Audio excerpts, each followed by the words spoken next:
કેમ છો? Good morning. જય શ્રી કૃષ્ણ મારા વાલા મિત્રો. આજે 7/12/2024 અને શનિવારનો દિવસ.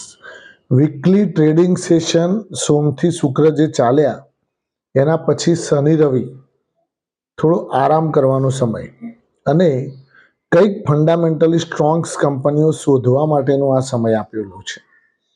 એટલે મેં તમને ગઈકાલે રાત્રે એક ફંડામેન્ટલ સ્ટ્રોંગ કંપની તમને આપી, જ્યોતિ સીએનસી. જ્યોતિ સીએનસી કંપની મેં તમને આપી છે. એના વિશે તમારા ફાઇનાન્શિયલ એડવાઇઝરને પૂછી અને તમે તમારા સ્ટોપ લોસ સાથે કામકાજ કરી શકશો. બીજું મિત્રો કે ગયા અઠવાડિયે બજારની અંદર કેવી મૂવમેન્ટ જોવા મળી એના વિશે આપણે પહેલાં તો ચર્ચા કરીએ. કે ગયા અઠવાડિયાની અંદર આપણે જોઈએ તો ગયું અઠવાડિયું મીન્સ કે આ સોમથી શુક્રમાં ઓવરઓલ એફઆઈઆઈની ખરીદી જોવા મળી. ટોટલ ગયા અઠવાડિયામાં એટલે કે સોમવારથી લઈને શુક્રવાર સુધી 5 દિવસના ટ્રેડિંગ સેશનમાં ટોટલ એફઆઈઆઈની ખરીદી 11,900 કરોડ. 11,900 કરોડની ટોટલ ખરીદી જોવા મળી આખા 5 દિવસની. અને શુક્રવારની આપણે પર્ટિક્યુલરલી વાત કરીએ, જ્યારે છેલ્લો ટ્રેડિંગ સેશન હતો ગઈકાલે, તો ગઈકાલે 1,800 કરોડની વેચવાલી હતી અને એની સામે 1,600 કરોડની આપણા ડીઆઈઆઈની એટલે કે મ્યુચ્યુઅલ ફંડોની ખરીદી જોવા મળી. મિત્રો હવે આપણે ચર્ચા કરીએ કે બજારની અંદર કયા કયા શેર્સ નેક્સ્ટ વીકના અંદર આપણે ધ્યાન રાખવા જોઈએ, કયા કયા સેક્ટર્સ આવતા વીકમાં આપણા વોચલિસ્ટમાં રાખવા જોઈએ, એના વિશે આપણે ચર્ચા કરવાની છે.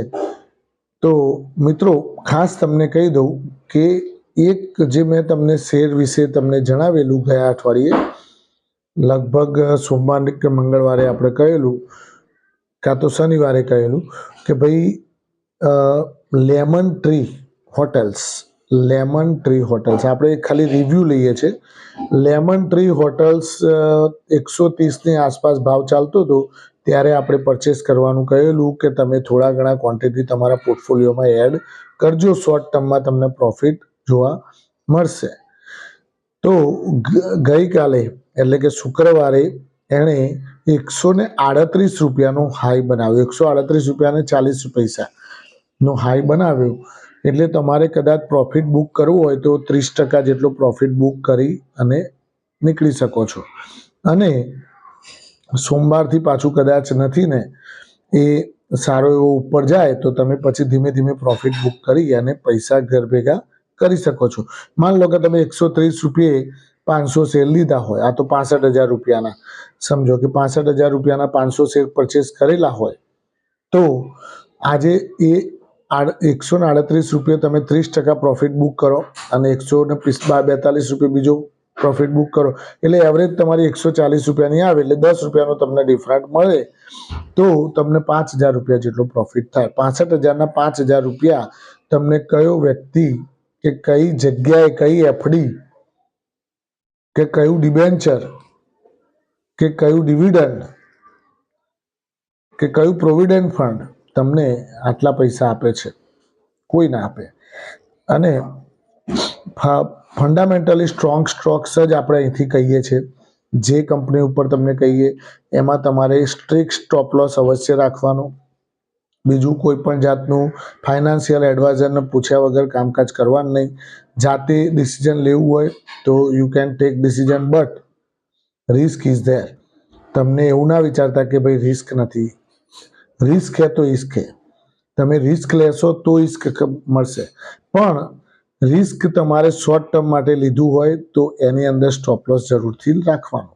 એટલે તમારું રિસ્ક તમારું ફિક્સ થઈ જાય કે ભાઈ મારું આટલું રિસ્ક ફિક્સ છે અને ઉપર જવાના ચાન્સીસ વધારે હોય છે. એ જ પ્રમાણે જ્યોતિ સીએનસીમાં પણ આપણે કહેલું છે મિત્રો. હવે નેક્સ્ટ વીકમાં કયા સેક્ટર્સ ઉપર તમારે ધ્યાન રાખવાનું? તો નેક્સ્ટ વીકમાં મિત્રો ડિફેન્સ ઉપર ધ્યાન રાખજો. ડિફેન્સ સેક્ટર હજુ ઘણું સારું દેખાઈ રહ્યું છે. પ્લસ પીએસયુ સેક્ટર્સ હજુ ધ્યાન રાખજો, પીએસયુ સેક્ટર્સ હજુ જોવા એવા ચાલ્યા નથી. મહારાષ્ટ્ર સરકાર ફૂલ ફ્લેટ આવેલી છે, એટલે પીએસયુ સેક્ટર્સ હજુ પણ સારું કરે તો નવાઈ ન પામતા. બીજું એમાં હુડકો મેં તમને કહેલો ગયા રવિવારે, પીએસયુ સેક્ટર્સ કહેલા ગયા રવિવારે, plus defence કહેલા.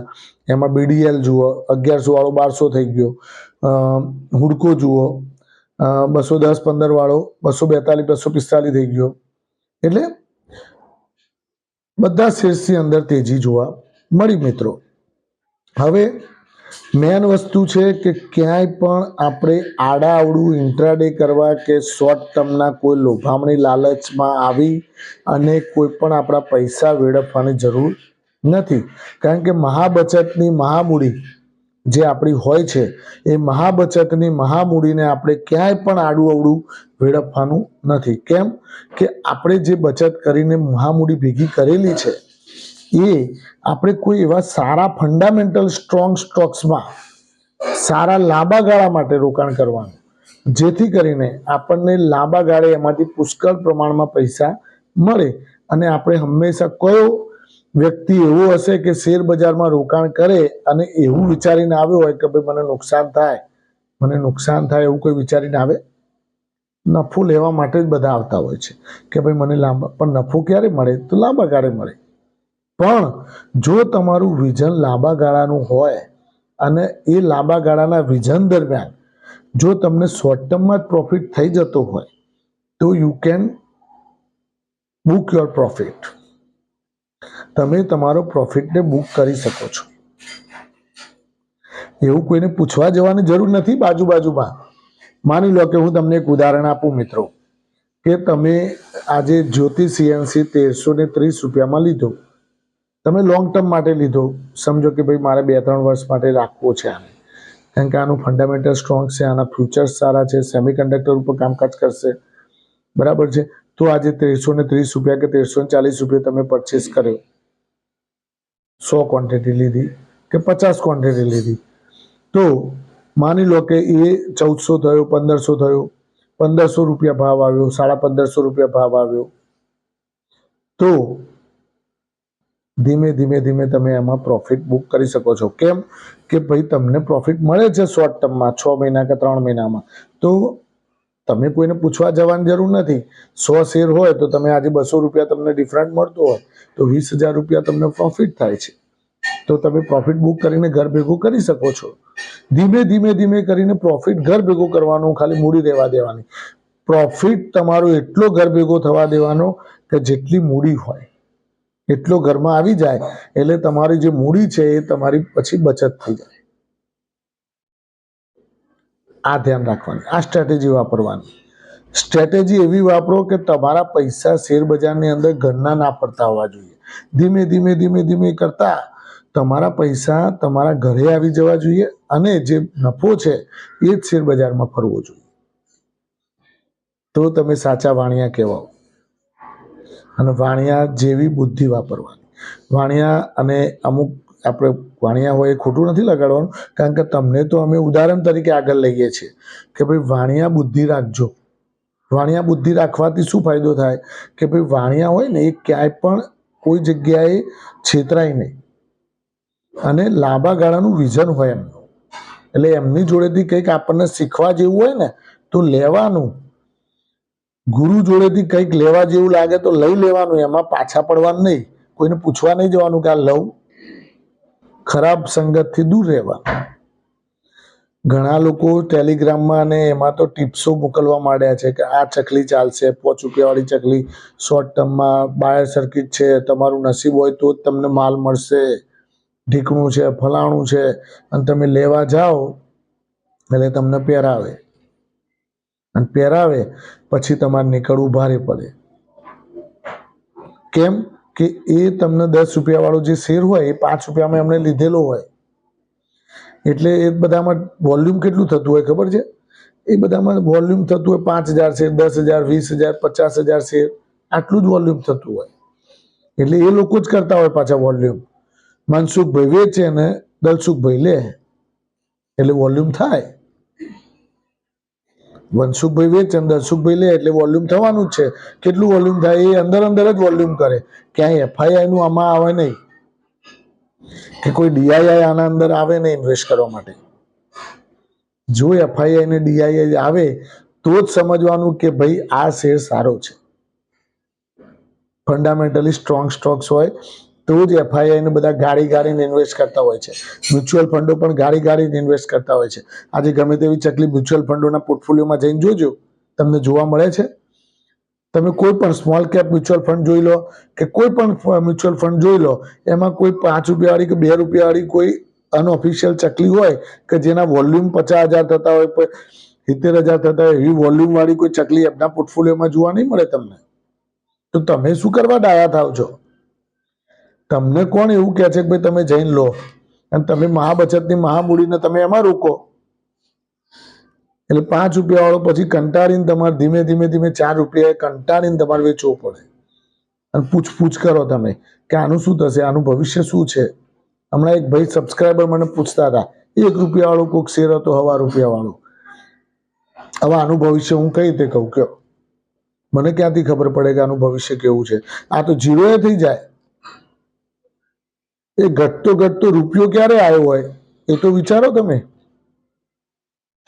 Turn around story વાળા અમુક જ શેર હોય કે જે 150, 200, 500 ચાલતા હોય અને એનો 1, 2, 3 રૂપિયા ભાવ થઈ જાય. જેમ કે Vodafone idea, turn around story, ઉપરથી નીચે આવી ગયું, બધું દેવું થઈ ગયું. એટલે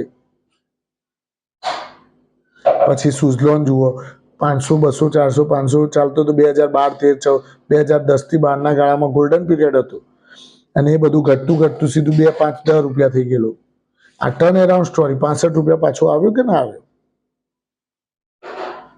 આવા અમુક જ શેર હોય મિત્રો કે જેના ફંડામેન્ટલ એના સ્ટ્રોંગ્સ હોય અને એના ધંધા મોટા હોય, પણ પછી કંઈક કારણોસરમાં પ્રોબ્લેમ્સ આવેલા હોય ત્યારે એ તમને લેવાનો મોકો આપે. તો થેન્ક યુ વેરી મચ. ખૂબ ખૂબ આભાર મિત્રો. આ બધી વસ્તુઓ ખાસ ધ્યાન રાખી અને કામકાજ કરવાનું. શેર માર્કેટની અંદર કામકાજ કરવા માટે ધીરજ અને ધૈર્યતા અને તમારે મગજ શાંત રાખીને કામકાજ કરવું પડશે. Thank you. ખૂબ ખૂબ આભાર. માય પ્રોફિટ પોઈન્ટ ચેનલ વતી આપ સૌને શુભકામનાઓ. અને આજે રાત્રે આપણે મેમ્બર્સ માટે લાઈવ આવવાના છીએ રાત્રે 10 કલાકે. રાત્રે 10 કલાકે આજે મેમ્બર્સ માટે લાઈવ આવવાના છીએ. તો બધા જોઈન થઈ જજો. ઓનલી ફોર મેમ્બર્સ, સબસ્ક્રાઈબર નહીં. ઓનલી ફોર મેમ્બર્સ જેણે આપણી ચેનલને જોઈન કરેલી છે એ મેમ્બર્સ માટે આજે આપણે લાઈવ આવવાના છીએ. તો રાત્રે 10 કલાકે જેટલા પણ મેમ્બર્સ મારા જોઈન થયેલા છે એ બધા જ લાઈવમાં જોઈન થઈ જજો. Thank you very much. ખૂબ ખૂબ આભાર મિત્રો. આવનારું વીક તમારા માટે ખૂબ સારું રહે, લાભદાયી રહે, ફળદાયી રહે એવી આપ સૌને મારી શુભકામનાઓ. Thank you.